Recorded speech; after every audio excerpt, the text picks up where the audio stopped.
Hello, ladies and gentlemen. Welcome back to Sarcastic Remarks. The Stars fall to the Buffalo Sabers. Final score 4-2. Big push with the 6-on-5 there late, scoring two with the 6-on-5 with less than 5 minutes to play and just too little too late. Can't get it done in time. And the Sabres score that last empty net goal. James, what are your first big thoughts on this game? The tons of missed opportunities in this game that immediately swung back and slapped them in the face too. I think before every single goal that the Sabres had tonight, the Stars had a scoring chance not 30 seconds later. Yep. But beforehand, even. I mean, the first two goals for Buffalo came right after Nils Lundqvist misses a slam dunk of a goal. I mean, it's wide open. It's a great pass. It's right on the ice. I've looked at it 3 or 4 times now, and I still am not really sure how he missed that one. Yeah, he just whiffed. I mean, there's not much to say about that. He kind of let it handcuff him a bit, and when it's that wide open, you just got to get your stick on it barely, and he couldn't do it. And unfortunately, it goes back the other way and ends up in the back of our net. Yeah, and that was in a second period that the Stars really dominated. I mean, after kind of a slow first period for the Stars, they had several good chances, especially from the Duchesne line. But other than that, the first period was kind of bleh for the Stars, especially considering how poor their power plays were. And they had dominated the second period. They get that one big chance from Lundqvist, who, like we said, we don't know how he missed it. He just did. And come back, and they get two within 90 seconds. And, yeah. I mean... And it's tough because I really thought Lundqvist had been playing good up to that point. And then, I mean, especially offensively, he was in that position in the first place, crashing down on the rush. That's what we want our defensemen to do. But he just, he whiffed there and then went back the other way and they score. And I mean, he didn't look the same for the rest of the night, honestly.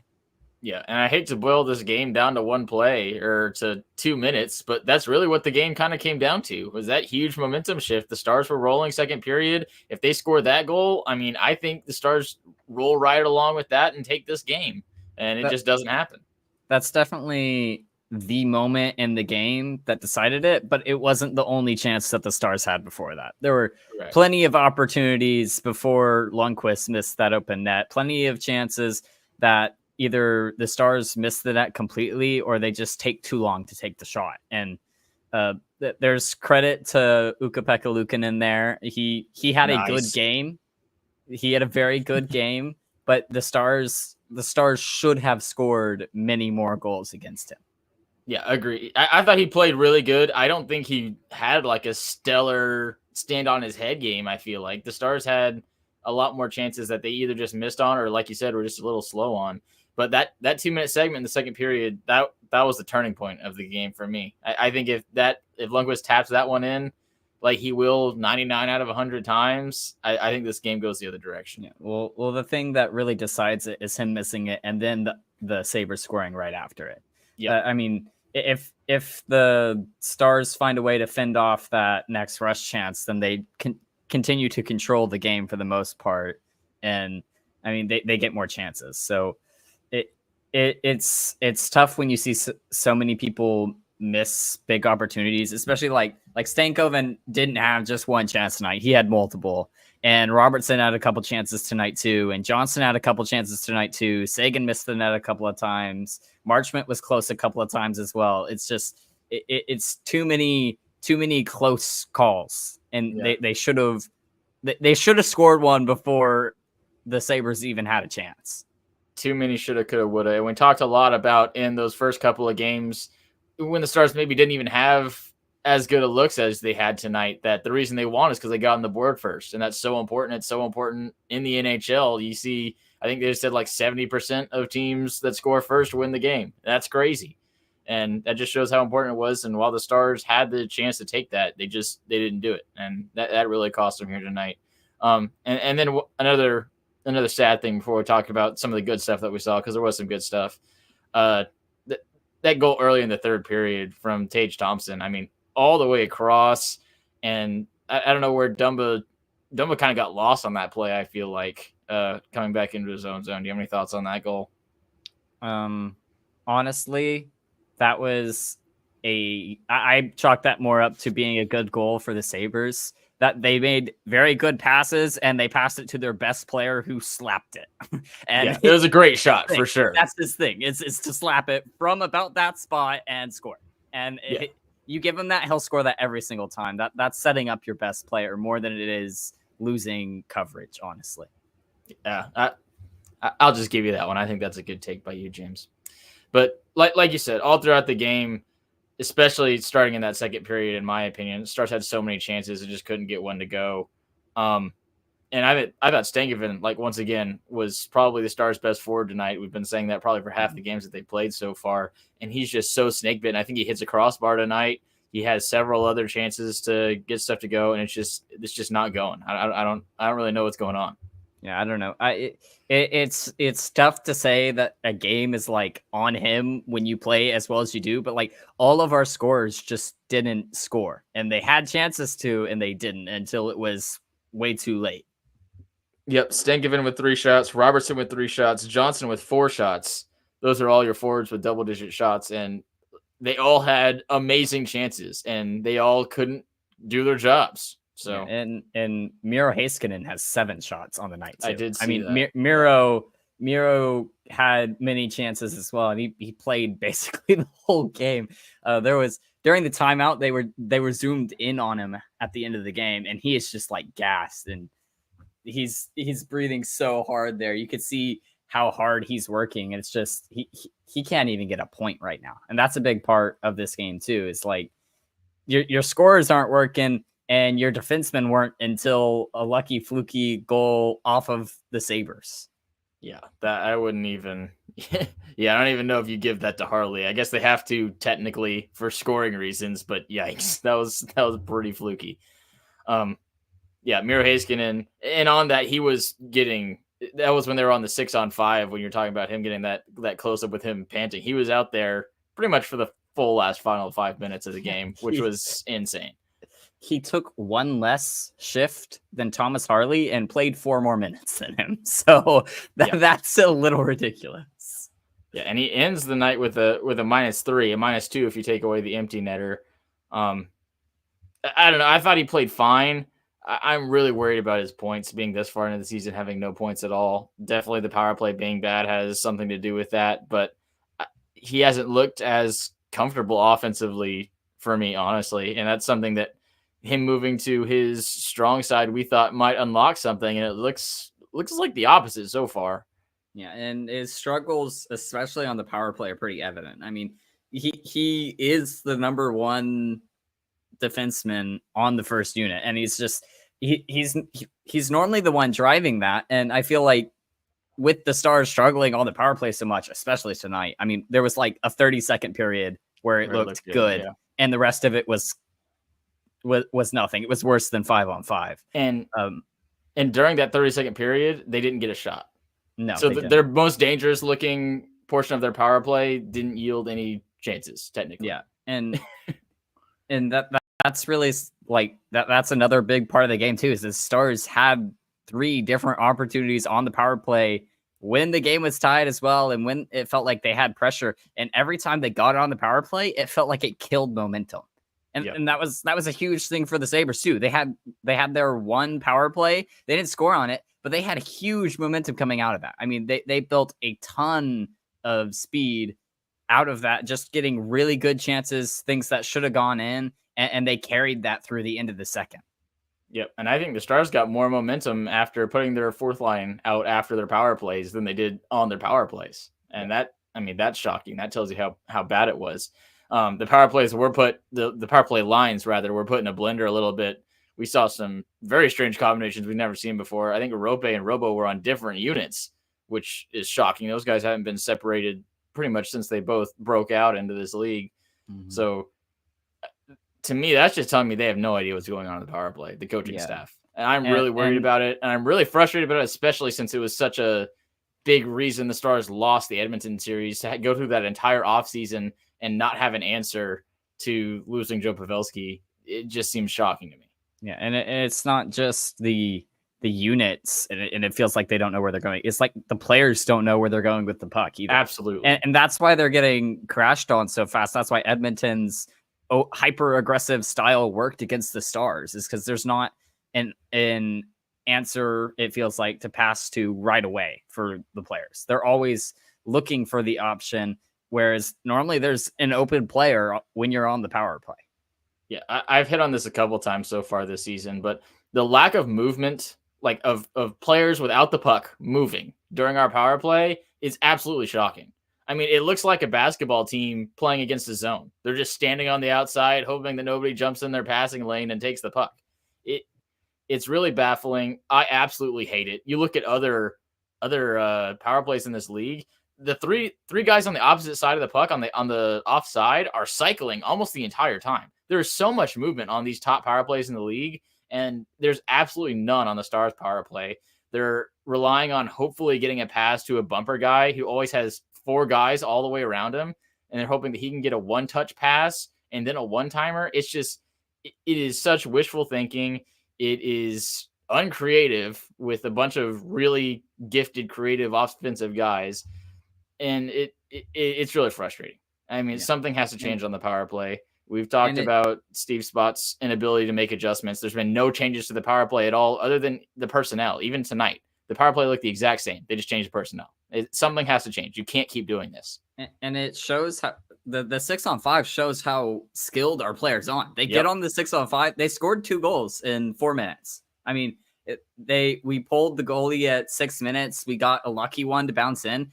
That's what it takes sometimes on power plays too. I mean, it's not always skill goals. Sometimes you just have the extra dude out there and it creates chaos and the puck goes in the back of the net. That happens all the time on power plays. And we can't even get those to go. We can't even get it towards the net. It's always blocked or the pass is broken up and it's down the ice.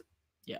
And I'm not even counting last game's power play goal as a power play goal. That's just a face-off win and a good shot, bad save. It's a power play goal because he wouldn't be that open if it wasn't on the power play. But it's I don't not. Know. I mean, it's they not have 2 guys. It's not due to the structure of the power play. Right. Sure. I'll accept that. I still disagree, but I'll accept it. But either way, I think not changing something with this power play is criminal. I know DeBoer loves Steve Spott, but he's doing a crappy job. He's done a bad job since the last series of the playoffs. He didn't come up with an answer the entirety of the offseason. It's awful. It looks really bad. It looks terrible. We haven't scored a real power play goal since the first game of the season. Something has to change. It's honestly ridiculous at this point. This team is too good to have one real power play goal the whole season. What else was I mad about? I got lost in there. You got anything, James?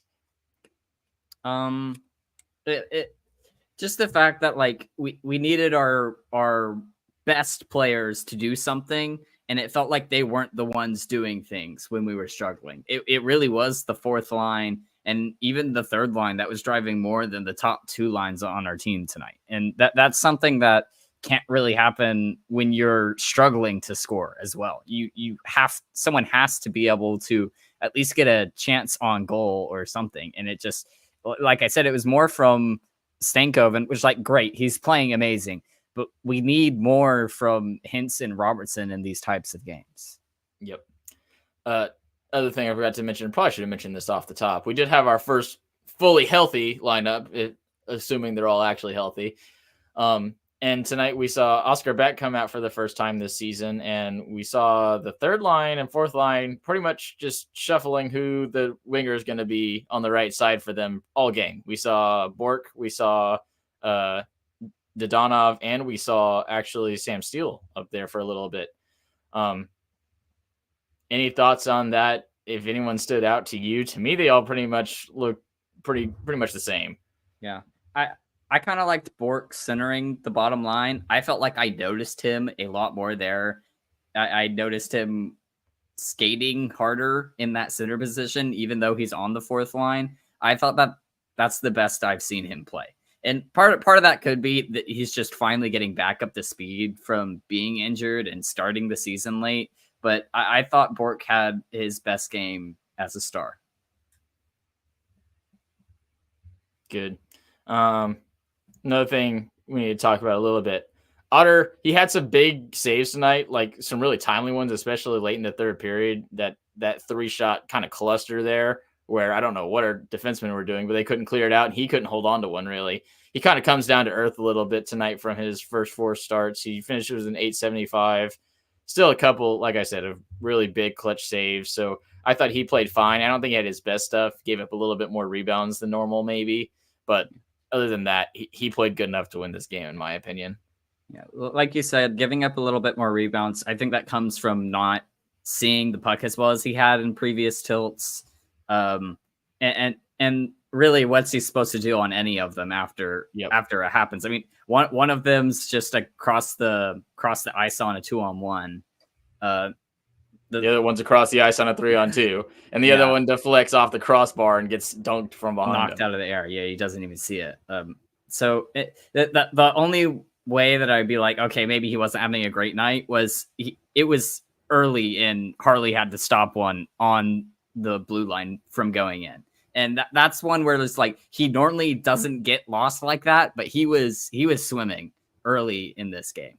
Yeah. And even that was right after he made a big save off of Dahlin. And then he got a little bit lost. But yeah, I don't know that. He played fine. He played good enough to win, in my opinion. But we've definitely seen better Otter. Those first 4 starts were insane. He was holding on to everything. Yeah, it's one of those things where your goalie has been playing so good, and he finally has kind of like a night. You're like, you wish that they could score from him and just win the game anyway. And just nothing was working tonight. Yeah. Last thing before we hit biggest winner, biggest loser. Stars third period shots on goal. 11 for the Stars, 4 for the Sabers. Stars pulled their goalie with just under 6 minutes left in the game, down 3 goals. I love how aggressive that is. Obviously, it almost worked out, and the Stars are a good enough team, and they're playing against a poor enough team that it's really something that can work to come back from down 3 goals late in the third. I thought it was a great move by DeBoer. Yeah, it was definitely a high risk, high reward move. It's something you have to do when you're not getting the goals. You got to try doing it early, especially when you're down 3 like that. And it was honestly, there was a lot of heart in that 6-on-5 too. There were lots of players skating back when the net was empty, knocking down pucks out of the air. That happened 2 or 3 different times where the Sabres were shooting at empty nets and it got knocked out of the air by defensemen. So there's a bunch of fight with this team still, even late in games where they're down 3-0. So that's something that's really encouraging to see. It's just you wish they could have started that earlier. Yeah, and that's something that we've seen the past 2 years. So it's good to see them carry that kind of tradition over into this season too. The mentality of never being out of it. Obviously saw that tonight. And you can't ever harp on them for not trying hard enough. They just couldn't get one to go tonight, is what it felt like. So really to boil this game down, couldn't get one to go early enough is what I'm going to say. Yeah. And honestly, should have had one that went early enough. Yep, for sure. All right. Biggest winner, biggest loser, James. Biggest winner, I'm going to give it to Maverick Bork. Like I said, I thought Bork had a really, really good game. I thought he looked really nice in the center role rather than on the wing, and he gets his first point. So it's just more bonuses. Hopefully we can see more of him skilling it up, I guess. Because the past couple of games, it's felt like he's existed, and that's fine. You can have players that exist, but that's the number 1 scorer in the AHL last year. So he's supposed to more score. Than just existing. Yeah. My biggest winner, I'll give to Seguin. He comes back after that injury and scores a goal. The only, I guess, skilled goal for the Stars tonight. So I'll give him that one. I thought he played well. That line got a good jolt from having Seguin back tonight. They looked dangerous multiple times. And like we mentioned so many times tonight, no one could cash in. It's a game of inches, and they were always missing. Yep, they were off by an inch over and over and over again. Biggest loser. I'll give mine to the refs. They broke up 2 different on-man rushes for the Stars, which is weird. There was one that Blackwell was trying to go on a breakaway and hit the ref. So that's interesting. And then another one where they're trying to rush 2-on-1 up the ice, and the puck hits the ref this time and stops that. So that's a tough one. Weird thing for me to notice, but I noticed it. Yeah, I don't keep up with where the refs are supposed to be with wherever the puck is. But I don't think they're supposed to be on the blue line when a team is rushing into the zone. I don't know. Seems weird. Seems weird. My biggest loser, I'm going to do it. He played a lot tonight, especially late in the 6-on-5. He did really well. But -3, and I don't know. I felt like earlier on in the game he could have done more, both offensively and defensively. I'm going to give it to Miro Heiskanen, just because we're not going to be able to do it very often, mostly. He finishes with a -3. And yeah, we need to see a point from him dearly. He needs to get going. He might be a big key to breaking that power play open too. I mean, maybe he's not finding the right passes. I really think he is, because it's with how the power play is set up, it is heavily reliant on the defenseman quarterbacking it completely, making the right passes, getting the puck movement, and keeping it moving. And Miro can't seem to figure that out for most of the night. I thought our best chances on the 6-on-5 and on the power play with both with Harley out there. Honestly, I thought Harley did an excellent job on the power play and 6-on-5 tonight. Yep. So the Stars fall tonight. Final score 4-2. Second loss of the season. Feels bad, but I guess you can't lose just one this season. So, but I don't know. Buffalo's one you don't want to lose for sure. They're going to have a tougher one coming up on Thursday against the Bees. It'll be another early start East Coast. So we'll see you all there Thursday night. You got anything else for us, James? Power play sucks. Power play sucks. That's where we'll leave it. All right. Thanks, guys. Y'all have a good afternoon, morning, evening, whenever y'all are listening. Be sure to check out our sponsors, DraftKings and Game Time. If you go to Game Time, you can put in the promo code THPN at any time, and it'll be applied to your next purchase. So just go do it now. If you got the Game Time app, go to settings, go to promo codes, type in THPN. It helps us out a good bit, and you'll get some free goodies next time you check out. You won't even have to worry about it. So go ahead and do that for us. So we will see you all again on Thursday night.